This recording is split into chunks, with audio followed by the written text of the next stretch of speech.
Is బులెటిన్లో మరొక breaking news చూస్తున్నాం. మనం సుప్రీంకోర్టులో బీఆర్ఎస్ ఎమ్మెల్యేల ఫిరాయింపు కేసు విచారణ జరుగుతోంది. అయితే ప్రతివాదుల తరపున వాదనలు కొనసాగుతున్నాయి. ఈ సందర్భంగా సుప్రీంకోర్టు కీలక కామెంట్స్ కూడా చేసింది.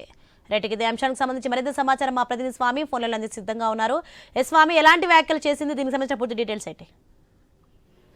పార్టీ ఫిరాయించిన బీఆర్ఎస్ ఎమ్మెల్యేల వ్యవహారం సంబంధించి ఇప్పటికే బీఆర్ఎస్ పార్టీ సుప్రీంకోర్టును ఆశ్రయించింది. ఇప్పటికే పలుమార్లు వాయిదా పడ్డటువంటి కేసు సంబంధించి ఈ రోజు స్పీకర్ కార్యాలయం నుంచి అదేవిధంగా పార్టీ ఫిరాయించిన ఎమ్మెల్యేల తరఫున వాదన వినిపించనున్నారు. పోయిన వారం బీఆర్ఎస్ పార్టీ తరఫున ఒకవైపు బీఆర్ఎస్ పార్టీ నుంచి వాదనలు కొనసాగి తొలుత దీనికి సంబంధించి ఆర్యమ సుందరం అదేవిధంగా దామ శేషాద్రి నాయుడు ఇద్దరు కూడా వాదనలు వినిపించారు. వారు వైపు ఇటు పాడి కౌశిక్ రెడ్డి అదేవిధంగా కేపీ వివేకానంద గౌడ్ తరఫున వాదనలు వినిపించినటువంటి ఆర్యమ సుందరం, ఆ తర్వాత కేటీఆర్ వేసినటువంటి స్పెషల్ పిటిషన్ లో దామ శేషాద్రి నాయుడు దీనికి సంబంధించి వాదనలు వినిపించారు. బీఆర్ఎస్ పార్టీ తరఫున వాళ్ళు గెలిచి కాంగ్రెస్ పార్టీలో వెళ్లిన వారిపైన స్పీకర్ అనర్హత వేటు వేయడంలో లేట్ చేస్తున్నారు. రాజ్యాంగబద్ధ నిబంధనలకు సంబంధించి ఎక్కడ ఏం చెప్తున్నాయనేది కూడా బీఆర్ఎస్ తరఫున గత వారం వినిపించారు. సుప్రీంకోర్టు ధర్మాసనం జస్టిస్ గవాయి, జస్టిస్ అర్జున్ సంబంధించినటువంటి అగస్టిస్ ధర్మాసనం దీనికి సంబంధించి వాదనలు విన్నది.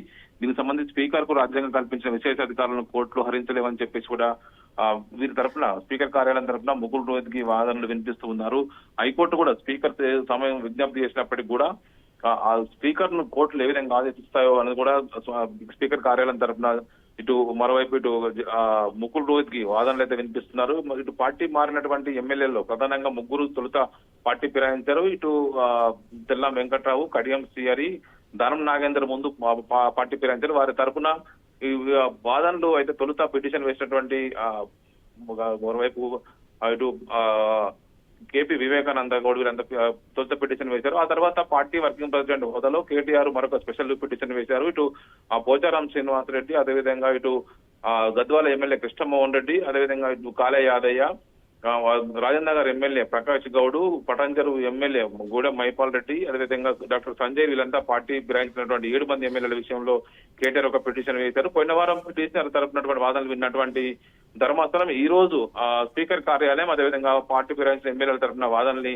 వింటుంది. దీనికి సంబంధించి స్పీకర్ నిర్ణయం తీసుకోవాలని చెప్పేసి కూడా వీళ్ళ వైపు ఆ పిటిషనర్ తరపు వాదనలు కొనసాగాయి. దీనికి సంబంధించి ఎలాంటి లీగాలిటీస్ గురించి కూడా గతంలో ఎలాంటి తీర్పులు ఇచ్చాయి, ఇప్పుడు స్పీకర్ కు ఉన్నటువంటి రాజ్యాంగబద్ధమైనటువంటి అధికారాలు ఏంటి, స్పీకర్ ఈ విధంగా కోర్టులు ఆదేశించవచ్చా లేదనేది కూడా ఈ రోజు జస్టిస్ గవాయ్ అదేవిధంగా జస్టిస్ అగస్టిన్ సంబంధించినటువంటి ధర్మాసనం ఈ రోజు ఆ వాదనలు వింటుంది. ఇప్పటికే దీనికి సంబంధించి స్పీకర్ కు రాజ్యాంగబద్ధమైన హక్కుల విషయంలో కోర్టులు ఈ విధంగా హరిస్తాయని చెప్పి చూడడానికి కొన్ని కామెంట్స్ అయితే చేసినట్టుగా తెలుస్తున్నది. Okay right.